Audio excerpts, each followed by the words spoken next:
I now call the Wheeling City Council meeting for April 15, 2025 to order. And I would ask the clerk, please, to call the roll. Mr. Asaro? Here. Ms. Kane? Mayor Magruder? Here. Mr. Palmer? Here. Mr. Seidler? Here. Mr. Skalvanakis? Here. And Mr. Thorngate? Here. Quorum is present. Thank you. We have the April 1st, 2025 meetings of the council. Is there a motion? Make a motion to accept as received. I'll second. Any discussion, additions, corrections? If not, all those in favor signify by saying aye. Aye. And those opposed? Those minutes are approved. That brings us down to the mayor's report. I want to take a quick second, if I could, just to let you know that a delegation of a local delegation last week went to Washington, D.C., including the county, the city manager and I represented the city, the CVB, and some other organizations to meet with our elected officials in Washington, D.C., and some of the agencies. And I want to report that it was a very good meeting. I think they all know what's going on in Wheeling and Ohio County, and they were very, very supportive. So we would think that we would have a good relationship over these next 4 years. So we just wanted to make that update. I also tonight have two proclamations here. Proclamation 1 is the Knights of Columbus. Whereas the Knights of Columbus, a Catholic fraternal organization founded in 1882 by Blessed Father Michael McGivney in New Haven, Connecticut, was established as a mutual benefit society to provide support for Catholic immigrants facing hardship, discrimination, and exclusion from social safety nets. And whereas the order has for 125 years exemplified the principles of charity, unity, fraternity, and patriotism, and through its global membership of over 2.1 million men, continue to serve communities with compassion, dignity, and unwavering faith. And whereas the Knights of Columbus have made lasting contributions to our nation, supporting soldiers in wartime, defending religious liberty, promoting racial harmony, and playing a key role in the addition of words under God to the Pledge of Allegiance. And whereas the Carroll Council number 504, the oldest council in West Virginia, chartered on April 29, 1900, stands as a beacon of service in our region, answering every call with humility and resolve, living out the words, they ask, we do. And whereas the members of Carroll Council number 504 support schools, parishes, and community initiatives through tireless volunteerism, feeding the hungry, clothing children, supporting seminarians, caring for the disabled, and extending a helping hand to neighbors in need. Now, therefore, I, Denny Magruder, Mayor of the City of Wheeling, do hereby recognize and honor the Knights of Columbus and the Carroll Council number 504 for 125 years of faithful service, steadfast brotherhood, and extraordinary contributions to the church community and our shared civic life. May their example continue to inspire us all. In witness thereof, I have hereto set my hand and caused the seal of the city to be affixed on this 15th day of April, 2025. And I know we have some representatives here from the Knights tonight. I have one more proclamation. At the end of that, we will call each of the groups up, maybe to come up in front and get a picture with council. The second proclamation tonight is recognizing Tongue in Cheek, the band. Whereas for 2 decades, Tongue in Cheek has brought the high energy spirit of the 1980s rock to life throughout the Ohio Valley, captivating audiences with their electrifying performance, signature style, and unmistakable sound. And whereas from soaring guitar solos to crowd-pleasing anthems, Tongue in Cheek has embodied the essence of classic rock, turning every show into a celebration of music, nostalgia, and camaraderie. And whereas the band's enduring popularity and unwavering commitment to delivering unforgettable live performances have made them a beloved fixture in the region's entertainment scene. And whereas, despite changes in lineup over the years, Tongue in Cheek has remained true to their mission to celebrate rock with passion and a dedication to never taking themselves too seriously. And whereas their name reflects both the playful spirit and their belief that when it comes to rock and roll, there is always more. And whereas through their tireless performances and the undeniable talent, they have truly seen a million faces and rocked them all. Now, therefore, I, Denny Magruder, Mayor of the City of Wheeling, do hereby proclaim April 15, 2025 as Tongue in Cheek Day in the City of Wheeling and we encourage all citizens to embrace the spirit of rock, tease your hair, crank up the volume, and celebrate this iconic band that continues to keep the music and the memories alive. In witness whereof, I have hereunto set my hand and caused the seal of the city of Wheeling to be affixed on this 15th day of April. Thank you. First, we'll call the folks up. If there are folks here from the Knights of Columbus, if you'll join us in front, we'll present this proclamation and get a photo.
Hey, maybe one night you can invite council as the opening act.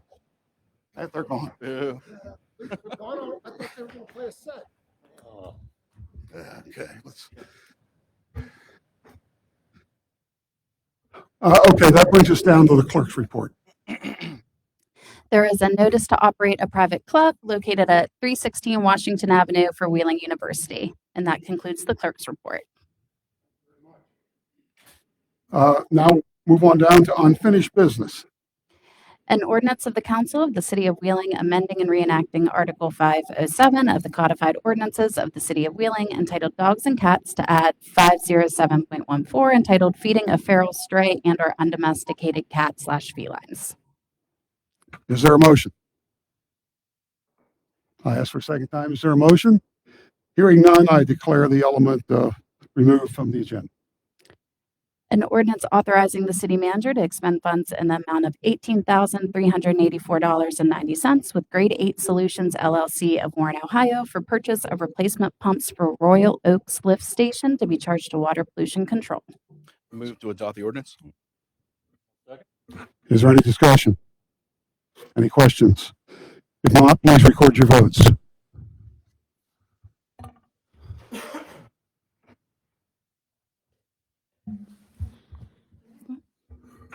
Okay, majority has, it's unanimous. That motion's approved. It's been fixed on. An ordinance, An ordinance authorizing the city manager to expend funds in the amount of $62,000 with M&G Architects and Engineers of Wheeling, West Virginia for engineering services for demolition of Clay School to be charged to regular RCIP. I would move to adopt the ordinance. Is there any discussion? Hearing none, I ask you please to record your vote. That motion's approved. And that concludes unfinished business. Thank you. Remarks from members of council, and I think tonight we'll start with Councilor Seidler. Thank you, Mayor. Just want to remind everybody, on Saturday, May 3rd, we will do a neighborhood cleanup in Fulton. There will be dumpsters with some operations folks there helping people out from 8 a.m. to 2 p.m. So again, that's at the old dog pound, kind of down by the peninsula, around kind of by the cemetery entrance. And that's a pretty good description there. Saturday, May 3rd. On Saturday, May 10th, the following Saturday, we'll have one in North Wheeling. It'll be at the bottom of 5th Street, in the big kind of a grassy spot at the bottom of 5th Street. So that's May 10th. And May 17th, we'll have the cleanup on Wheeling Island, and the dumpsters will be at the Belle Isle Fire Training Station on Wheeling Island. So again, we'll have dumpsters there from 8 a.m. to 2 p.m. with some operations folks there to help keep those dumpsters moving along. Thank you. Just two things. I had the owner of planting a tree at Willing Park. They're going to plant 100 trees for their 100th anniversary. Also, we are recognized as Tree City of USA, which we should be proud of. And just a reminder, next Tuesday, at 6:30 at Trinity. So if you can come out and join us, so we'd like to hear from everyone. Thank you. Vice Mayor. Nothing. Councilman. Just a reminder to eligible businesses that the POTA applications are live. We have a brand new piece of our website, wheelingwv.gov/POTA. You can find all the rules, regulations, signage, logo, cup. Reminder, get your applications in. The ball is in your court, and we can't start until you get them turned in. So thanks. Thank you, Mayor. Tomorrow evening at 5:30 at the Elm Grove Civics will be the Ward 6 Crime Watch. I will be absent, but it will be hosted by Mayor Magruder. I appreciate filling in for me. I'd also like to take time to thank Delegates Flanagan and Fluharty, and also Senator Weld. When we were contacted that we needed issue on a bill, they always responded to the contacts that I made with them, and I sincerely appreciate their hard work down there. That's all I have. Thank you. Well, up in Warwood, the Fitzsimmons Family Dog Park is now open for the season. They just opened today. And there will be a Grow Warwood Pride meeting tomorrow night at 7 p.m. at the Warwood United Methodist Church. That's it. Thank you. We have no committee reports tonight, so we move on to report of city manager, and I ask Mr. Herron, please. Great. Thank you, Mayor. Under original propositions this evening, item number 1 is a bond issue for the wastewater treatment department or water pollution control. And I wanted to comment briefly. That's a short-term loan through the West Virginia Jobs and Infrastructure Council for $3 million. It does require 3 readings and a public hearing, which will be at the next city council meeting. But I also want to stress this does not result in a rate increase. It's short-term financing until our FEMA funding comes through, which we anticipate in the next 4 to 5 months. But this will enable us to complete and pay for all the different repairs that were necessary at the wastewater treatment plant as a result of the flood in April of last year. So it is short-term financing. It does require 3 readings and a public hearing, and it does not include a rate increase. The Clay School asbestos abatement bid is out. The bid opening on asbestos abatement will be on May 20th. Council has already approved this evening the engineering services for demolition of the Clay School. So that project is moving along. The new rescue truck, which took a couple of years to build and receive, along with the various equipment that needed to go on it, is done, and it was put in service today. So we're thankful for that and very proud of that vehicle. The fire department did an excellent job in planning that, and if you get a chance to see it, I think you'll be impressed by it. And then also, I mentioned in the Finance Committee meeting on item number 5, the municipal council levy rates. We received the information, the required information from the state auditor's office yesterday. The finance director and assistant finance director worked very hard to get that prepared for today, or for this evening's meeting. It is on our budget schedule for council consideration and approval tonight. But I would also respectfully request that council consider 2 readings of that, because we do have a deadline with the state auditor's office that we need to get this ordinance to them as soon as possible.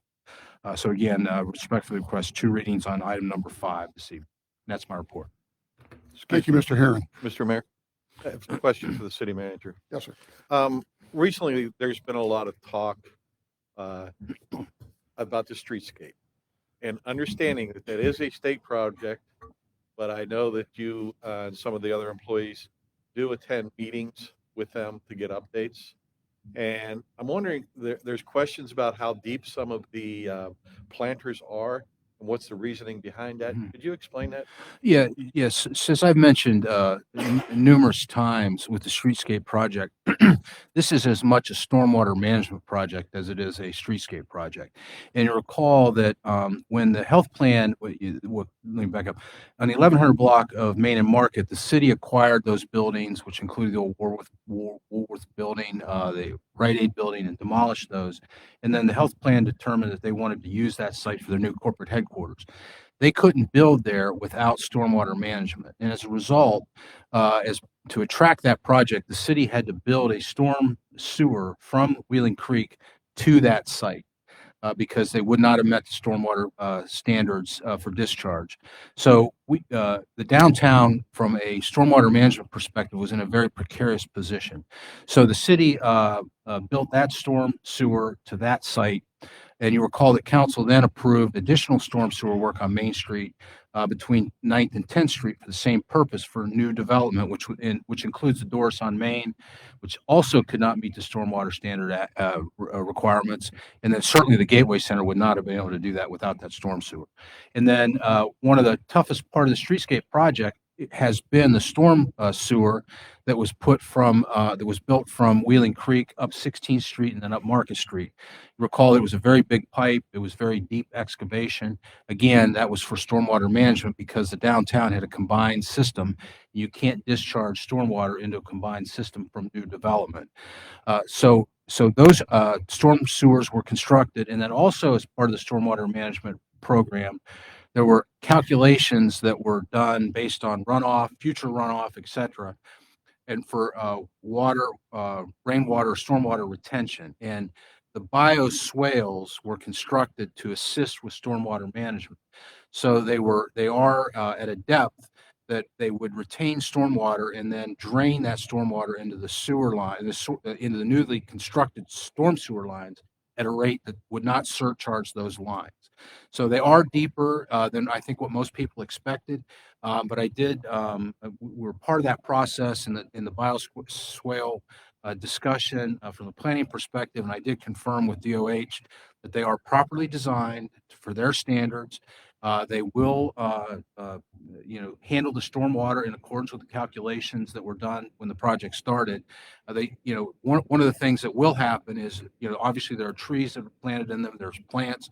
And when those trees and plants grow up, they will provide a visual barrier there, so that hopefully, and plus there's a curb all the way around it. So hopefully people will, not fall or trip into them. And there's no guarantee that wouldn't happen. I mean, somebody could trip and fall into the river from Heritage Port, So hopefully as the plant material grows, it also plays a role in stormwater retention and detention, that they'll provide enough visual barrier that people won't trip and fall into them. But that is the way they were designed as a stormwater management tool. And they do look at that from time to time, whether there are trip hazards or anything. There is a review process, correct? That's correct. They had a team they being the West Virginia Department of Highways, had a team in town about 3 or 4 weeks ago looking at trip hazards and are making recommendations to the DOH to try to mitigate those trip hazards. Thank you. Thank you, Mr. Herron. Along those lines, I noticed that in Pittsburgh, they sort of have the same thing. And they have like little gates around some of those. Are we gonna be installing any like There- little gates so that's more than just a visual barrier, but an actual barrier? There's an analysis being done now on locations for potential rails. I don't know, that analysis hasn't been completed yet, but that was part of the recommendations that were made as a result. It was an ADA team that came up to look at, issues that may cause problems for handicapped individuals. And they did come up with some recommendations, and DOH is taking those under consideration. So do we need to request the installation of those, or is that, No, we're not at that point right now. okay, but it's um, something that is being analyzed It right is now. being actively analyzed, yes. So we'll And probably it get doesn't it necessarily somewhere. mean that the bioswales would be the target of those railings. There are other areas that actually are more of concern than those bioswales. Okay, all right, just Council- wanted to make sure that we were addressing those issues. Thank To you. the vice mayor's comment there, though, if we could make sure we have a seat at that table to make sure that whatever rails they put up are aesthetically pleasing and follow the character of our new downtown would be great, as opposed to just random, ugly rails. Right. And actually, the first meeting that we had, they were asking questions as to whether or not you want fencing or handrails and what that would look like, and discussion of maintenance, and then, how they would hold up in that environment. So yes, we do have a place at the table for that. Yes, absolutely. But overall, with these projects, we're future proofed for future development, right? By having this, bigger projects that do come won't have to have the headache or come through hoops to. That's correct. If a new building were to be built in downtown Wheeling, it would have available to it the stormwater management and stormwater facilities that would enable that building to be built without additional retention or stormwater construction. And at the end of the day, they're a money saver, right? Because we're sending less water to the water treatment plant to be treated. Yeah, I mean, that's our most urban area, and the entire downtown had a combined sewer system. So all the stormwater runoff from a very urban area was going into the combined sewer, which was then going to the wastewater treatment plant and being treated. And then in the event of a large storm, it would trigger a combined sewer overflow into the Ohio River or Wheeling Creek. So it from all the way around, it's from a stormwater management perspective, it's a huge project, and it's a very, very beneficial project, not only from that perspective, but also future development. And I say that because I think there's a misconception sometimes of why we added them. It was more aesthetically pleasing to the eye versus it needed to be done. Yes, it's a combination of both, absolutely. Do we have any more questions of the city manager?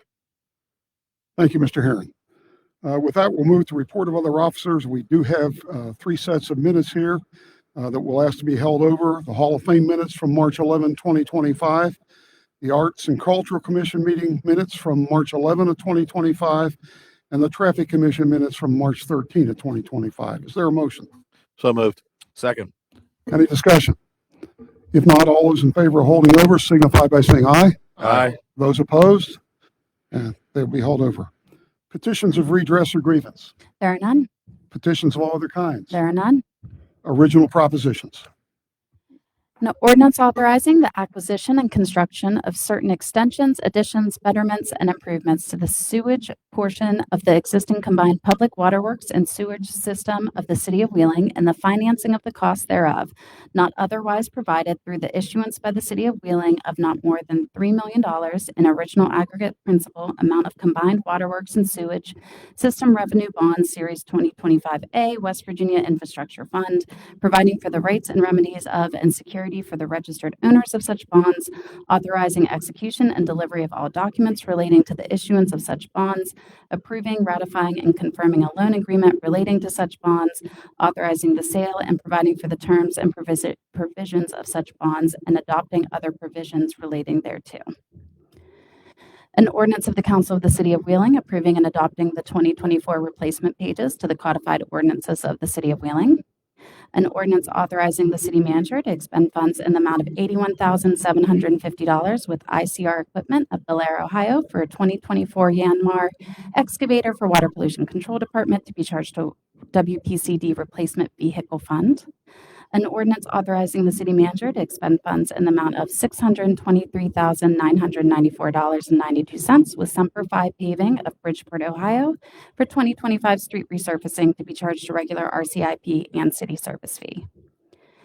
An ordinance of the municipal council levy estimate prescribed by the West Virginia State Auditor known as the annual appropriation for fiscal year 2025-2026 budget for Wheeling Municipality, Ohio County.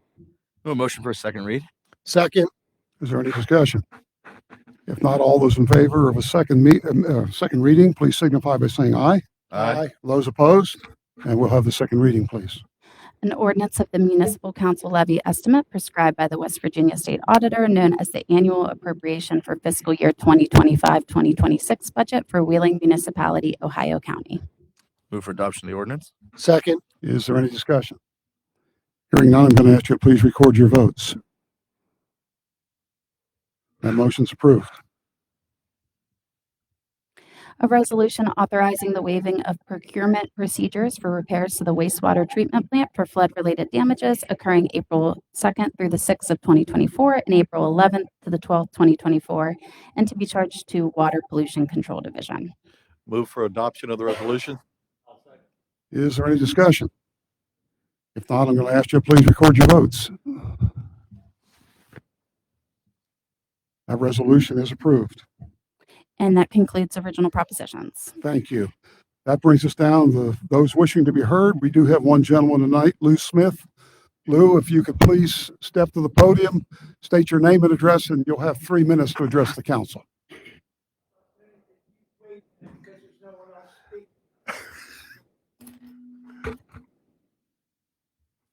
Good evening.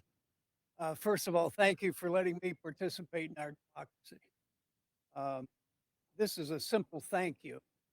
I turned 70 years old, young, this year, and I thought it was about time that I appeared before you to say thank you. Not to just you, but to those that came before you, but especially several of you that I've come to know as friends over the years and have helped me over the past 10 years. Young Ben is my councilman and has been absolutely outstanding in his efforts. Unfortunately, many of you recognize my name as the person that someone last election day decided to borrow my P.O. box to use with some rather nasty political, I hate to bring it up, but just today, just to give you a quick update, the Secretary of State's office contacted me, and it's an ongoing, it's not over, and it is not over with me either. That's a federal item, and I'm not letting go. And I didn't change my mailbox either. But at any rate, because of that, and some of those attacks were to friends of mine, including our very fine, honorable city manager. And many of you successfully got your seats, regardless of those nasty, somewhat negative comments that I won't get into. But I've saved the several hundred pieces of garbage litter that I probably will deliver personally after the investigation's over to the appropriate people. But it is not over. But let's not talk negative. Let's talk about 70 years. I'm one of only 8 children that was determined and was successful enough to live and grow a family in Wheeling. And I want to thank you for that. You all have taken a front row seat to not just sit back like me and let somebody else do it. There was a time I was involved heavily, and I did the best I could. But you're doing such an excellent job, I felt compelled to get my butt finally over here tonight and say that. You hear a lot of negatives. In the past 5 years, I've dealt with enforcement. The fire department has saved my life, got me to Wheeling Hospital, where I had a successful heart operation. The police department has responded. Lou, I got to ask you, please, Sorry. our policy timed you out. Thank you. It's my pleasure. I thank you all from the bottom of my heart, as does my family. And please continue to do what you do best for our Thank fine you. city. Thank you, Lou. With no further business, I would entertain a motion for adjournment. I'll make that motion. Second. All those in favor signify by saying aye. Aye. Those opposed? Meeting adjourned. Thank you all.